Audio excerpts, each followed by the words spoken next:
বুক cafe বুক রিভিউয়ের আজকের পর্বের প্রথমেই আমরা জেনে নিই যে হইচই নামে প্ল্যাটফর্মে সাহিত্য নির্ভর কী কী হতে চলেছে। ফেলুদার গোয়েন্দাগিরি ওপরে রয়্যাল বেঙ্গল রহস্যের যে গল্পটা রয়েছে তার থেকে অ্যাডাপ্টেশন করা হবে, এবং যেহেতু সৃজিত মুখোপাধ্যায় আর করবেন না ফেলুদা, সেক্ষেত্রে কমলেশ্বর মুখার্জি এটার দায়িত্ব নিচ্ছেন পরিচালনার, দেখতেই পাচ্ছেন। এবং উইন্টার 2025 বোঝা যাচ্ছে ওই নভেম্বর ডিসেম্বরের নাগাদ এটা কিন্তু হবে। এর আগেও সন্দীপ রায়ের বদান্যতে আমরা রয়্যাল বেঙ্গল রহস্যকে দেখেছি পর্দাতে, এবং সেটা যথেষ্ট সুন্দরই ছিল। তো দেখা যাক এই নতুন অ্যাডাপ্টেশনটা কতটা সুন্দর হচ্ছে। আরও কিছু সাহিত্য নির্ভর রয়েছে, সেগুলোকে একটু দেখে নিই।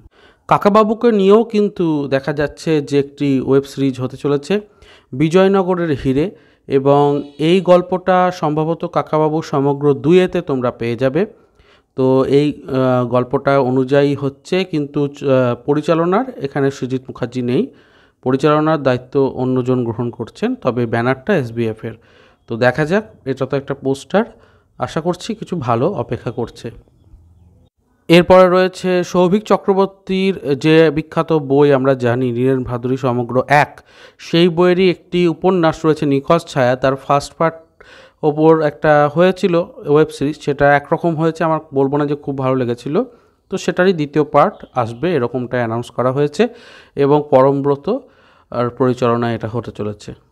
তো দেখা যাক ভাদুরী মশাইয়ের নতুন কী রকম রূপ এখানে দেখতে পাই আমরা নীরেন ভাদুরী সমগ্রের এই অংশের গল্পটিতে। একেনবাবুকে নিয়েও কিন্তু চলচ্চিত্র হচ্ছে, এবং দেখতেই পাচ্ছেন যে বেনারসে বিভীষিকা এই গল্পটি অনুযায়ী হচ্ছে। একেনবাবু সমগ্র যদি নিতে চান তাহলে দ্য ক্যাফে টেবিল থেকে বিভিন্ন পার্টগুলো আছে, সেই পার্টগুলোকে আপনি কালেক্ট করতে পারেন, ওখানে গল্পগুলোকে পেয়ে যাবেন। আর ওয়েব সিরিজ রূপে তো এখানে দেখতেই পাচ্ছেন। তো এটাও কিন্তু সাহিত্য নির্ভর বলে এখানে অ্যানাউন্স করলাম। শুধুমাত্র গোয়েন্দা ডিটেকটিভ এই সমস্ত বিষয় নয়, তার সাথে ভোগ বলে যে একটা বিখ্যাত গল্প রয়েছে অভীক সরকারের, সেটা থেকেও কিন্তু একটা অ্যাডাপ্টেশন হচ্ছে, এবং এটা যদি আপনারা পড়তে চান, এবং ইনকুইজিশন বলে একটি বই রয়েছে দ্বীপ প্রকাশনের, সেই বইটিকে কালেক্ট করলে ওখানে কিন্তু এই গল্পটা পেয়ে যাবেন। অনেকেই হয়তো পড়েছেন কিংবা অডিও স্টোরিতে শুনেছেন, গল্প হিসেবে তো খুবই ভালো, কিন্তু কতটা আনতে পারছে ওয়েব সিরিজে সেটাই দেখার। তো এটাও কিন্তু একটি সাহিত্য নির্ভর চলচ্চিত্র বা ওয়েব সিরিজ যাই বলুন হতে চলেছে। আর একটিও আমি অ্যানাউন্স করতে চাই এখানে, এবং জানাতে চাই আপনাদেরকে, সপ্তডিঙার গুপ্তধন নামে একটি গল্প আসছে সোনাদার অভিযানের, এবং এটা নিয়ে কিন্তু একটি অলরেডি বই প্রকাশেরও কথা চলছে, যে সোনাদার বিভিন্ন অভিযানকে নিয়ে একটি বই যদি প্রকাশ করা হয়, কারণ এটা অত্যন্ত হিট একটা ফ্র্যাঞ্চাইজি। তো দেখা যাক, এটা নিয়ে এখনও পর্যন্ত কোনো সাহিত্য বা গল্প লেখা হয়নি আলাদা করে, তবে ভীষণই হিট, আশা করছি এটা নিয়েও কিছু একটা হবে, এরকমই গুঞ্জন আমিও শুনতে পেয়েছি।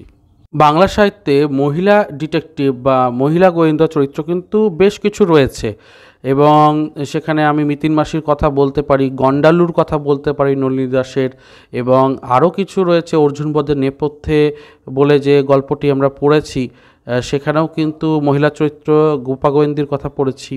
তো এছাড়াও আরও বিভিন্ন সাহিত্যকর্মতে আমরা নারী চরিত্রকে দেখতে পাই, মুখ্য চরিত্ররূপে দময়ন্তীর সিরিজেও পেয়ে যাই। তো নারী সৃষ্ট প্রথম মহিলা গোয়েন্দা হিসাবে একটা অ্যানাউন্স হয়েছে, দেখতে পাচ্ছেন শব্দ প্রকাশন থেকে, সেটা নিয়ে গল্পের বই আসছে। এটা একটা বিদেশি চরিত্র থেকে আসছে আর কি, মানে আমাদের দেশীয় কোনো নারী চরিত্র নয়। তো দেখা যাক, এখনও পর্যন্ত সেভাবে জানা যায়নি, জাস্ট অ্যানাউন্সটা হয়েছে, আমি সেটাই জানালাম।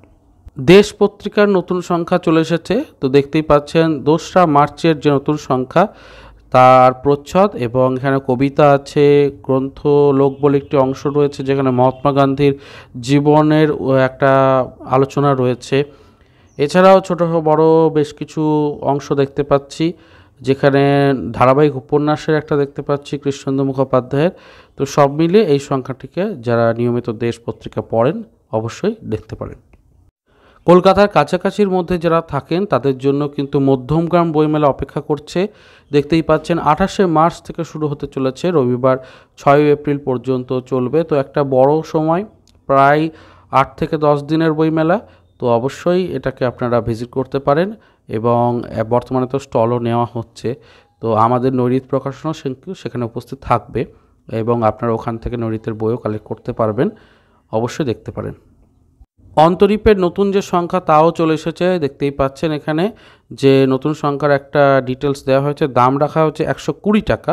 উপন্যাস রয়েছে, গল্প রয়েছে, ক্রিকেট নিয়ে আলোচনা রয়েছে, কবিতা রয়েছে।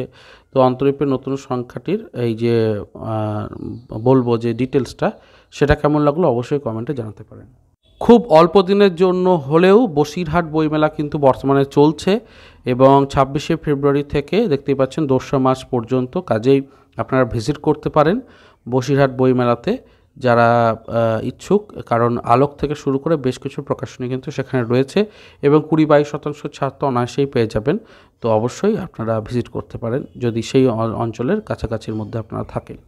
প্রকাশিত হয়ে গেল রায়বাড়ির রমণীরা নামে যে আর্টিকেলটা, সেটা সানন্দার আমার খুবই ইন্টারেস্টিং লেগেছে টপিকটা, কারণ সুখলতা রাও থেকে শুরু করে পূর্ণলতা দেবী এবং তাছাড়া লীলা মজুমদার, তো রায় পরিবার মানে সত্যজিৎ রায়ের যে পরিবারটা রয়েছে সেখানে কিন্তু প্রচুর লেখিকা রয়েছেন। তো সেই জায়গা থেকে তাদের কথা এখানে জানতে পারা যাচ্ছে। খুবই ভালো টপিক। সানন্দার এই সংখ্যাটিকে অবশ্যই আপনারা নিয়ে নিতে পারেন, বর্তমানে অবশ্যই প্রকাশিত হয়ে গেছে।